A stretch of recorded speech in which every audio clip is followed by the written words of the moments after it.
At Bethel, we believe God has big plans for your student. We're about bringing transparency and clarity to the college search and enrollment process so you can focus on what really matters, your student's education and their future.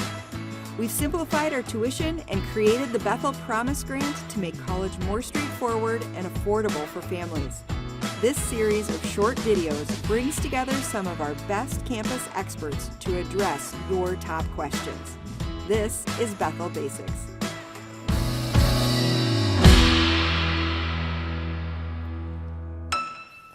My name is Mitch Fisk. I'm the Director of Admissions here at Bethel University. Today we have Erica Lynch, and we're going to be talking through some of the student support services that exist here on campus. So welcome, Erica. Thanks, Mitch. Happy to be here. How long have you been at Bethel? Been at Bethel about 4 years. And can you talk sort of broadly, what all do you do here on campus? Sure. So I supervise all the offices in student life. So that includes residence life, campus engagement, student care, our conduct process in the Office of Safety and Security. Yep. And one of the things, like, we hear a lot about student support, and I know that's a big part of what you do. So can you talk about some of the resources that are available through your department, specifically as it relates to how we support students, and your team does? Sure. So each of those offices that I listed, they're responsible for providing programming for students to get students connected, help cultivate belonging here on campus. They're doing a lot of that proactively, whether it's recreationally or educationally, but also across campus, we have a number of resources that are available to students. So our team of campus pastors, on-campus health and counseling, academic support services, accessibility services, emergency funding. There's a number of things all across campus. The great thing about our office is we can serve as a one-stop shop. So if a student's struggling, they can come in and see us. There's services that we can provide for them, and then we also can get them connected all across campus to different things.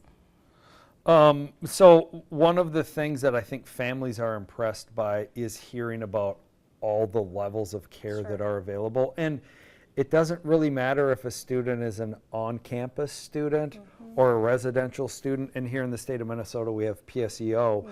So PSEO, student post-secondary enrollment option. Students, they're able to tap into resources that you guys have as well, correct? Yeah, absolutely. All the students you mentioned could utilize our resources. You know, it's great to hear about all the resources that are available. If there's a student that is having some issues and they're not comfortable reaching out, they maybe don't want to talk to their roommate or anyone, and they're just trying to figure that out, what is sort of in place to maybe help them without them knowing they're being helped? I don't know if that question makes sense. Yeah, sure. So we have a system in place called Beacon, and the great thing about Beacon is it really ensures that students don't fall through the cracks here, and it makes sure that any faculty or staff on our campus could submit a confidential referral that comes to our office. So if a faculty or staff is noticing something that they want to share with student life to say, I think this is a situation maybe we should follow up on, then faculty and staff can submit a Beacon report. So those reports come to our office. We read them every day when they come in, and we then assign somebody from our team who's trained professional staff member to do an individualized follow-up to the student. We try to do those within a day or two. Sometimes, though, urgent ones come in, and we will make sure that we follow up with those immediately that same day to make sure that students are okay. And like I said, the great thing about these are you know, if students need a little bit of assistance to get to the resources that they need, if they're struggling, then they may feel overwhelmed or scared to go and pursue different offices on campus that they may know of or they may know could help them. But we really are able to then partner with students and say, let's get you some resources that will be helpful to you. Well, and as a parent of college students, to know there's, number one, resources in place, but there's also a system to sort of catch if my child doesn't want to ask the question. There are people that are trained to be able to notice some things and to have that conversation, which then opens the door for you guys to come alongside them and provide the support that you're trained to do. Well, and again, it's confidential, but we do, a lot of times staff or faculty will let students know, hey, I think there's another safe person on campus who could be helpful for you, so I'm going to submit this confidentially. And then we'll let students know we received a referral, and so we're just checking up to make sure that you're doing okay. So there's really an element of relationship that has to exist before someone is going to engage in that process. And I think that's one of the unique things that exists on our campus, is that there is a relationship that exists between student and faculty, and in a lot of cases, students are working in many different staff offices, so there is an opportunity because of our community for people to speak into those things. So I know that you talked a little bit about how faculty might, and you talk about the training that you do for staff.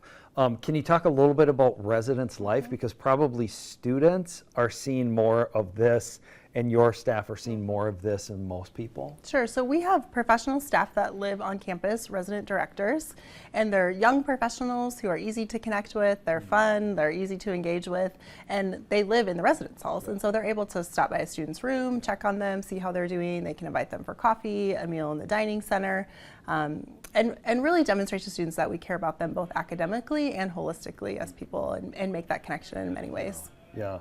I know that mental health has become, in a very positive way, a much more active conversation, and students are more, I think, students are more willing to reach out when they are facing some of these issues. Have you guys had to make changes, or what adjustments have taken place for you as you seek to respond to some more of these mental health issues as students are more open to have the conversation? So the job is always changing, and we're working really hard to adapt to new research and information that's coming out around mental health needs, and make sure that we're adapting our resources to meet student needs. And so in recent years, we've added a student care coordinator, so students are able to get help whether they live on campus or they live on campus. We've got staff that can meet with them. We've also increased programming in the student care area, so we've added student care interns who are working on programming for students centered around well-being and mental health issues.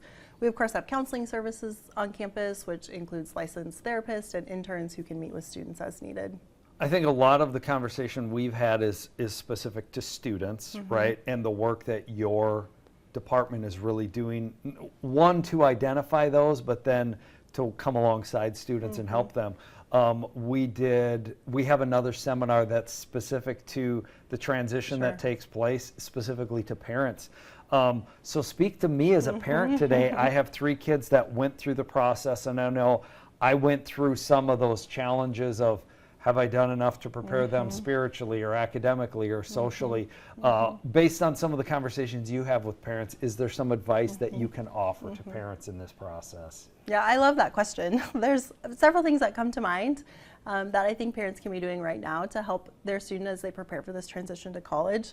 So the first thing is starting to create really healthy habits and practices right now. So that could include getting enough sleep, managing a schedule, making sure you're getting good nutrition, establishing good study habits. And that transition to college is much easier if you've got some of those habits in place already, as I'm sure you can imagine. Yeah. And then I think the other thing that parents can do is really start to coach their students on how to navigate some of the challenges that they may face on their own. I think it can be easy for parents to sort of step in and solve problems and assist a student without letting them really maybe struggle or sometimes even fail a little bit, so that they're learning how to make difficult decisions on their own and face challenges on their own. And I think about it a little bit like when you teach your kid to ride a bike, and you're close by and they might wobble or struggle, or they even might fall down, but you're right there to help them if they need it. And I think that this transition is similar to that, making sure that they know you're there, they know, they can always call, and you're always a listening ear, and you're always going to provide support and advice if they need it, but also letting them sort of learn how to make some of those decisions on their own and learn to struggle as well. Yeah. And I know that your office is really geared towards students and the student experience. Are you guys open to conversations with parents that will help maybe guide them through this season of transition? Yeah, absolutely. I talk to parents regularly. Sometimes parents call me and say, I'm worried about my student. Can you do a check-in? And we're happy to do that if we need to. We partner really closely with the Office of Family Relations too. And so sometimes parents will reach out there, and then they'll reach out to us, and then we can kind of work together to connect with parents when we need to. So happy to do that. And we want to be good partners. We're a team, and ultimately we're trying to make sure that students are successful, and we want to do that in partnership with parents as well. Yeah. As we sort of wrap up, can you talk about like maybe as you look at your job and your role and the impact that you guys have on students during their experience here at Bethel, what's the one thing that sort of motivates you, that is a passion for you, that you see taking place through the work that your office does? Yeah, so that's a good question. There's so many things that come to mind. To say one, I'm sure is difficult. Yeah. I think for me, the thing that really motivates me to come to work every day and do this is really to see a student experience belonging here. I think we provide so many incredible resources to students. We want them to grow in their relationship with Christ. Right. We want them to grow in a relationship with each other. We know these are incredibly formative years where they're making lifelong friendships and lifelong relationships.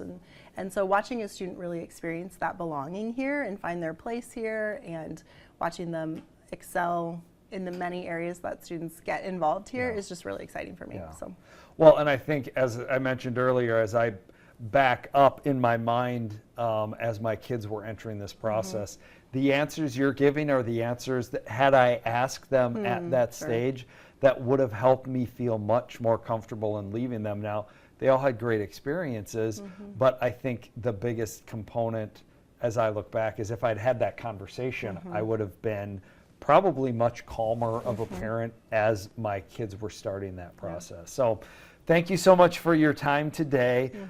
We look forward to future conversations and know that the impact that you guys having is really taking place on a day-to-day basis in the lives of students. yeah, thanks.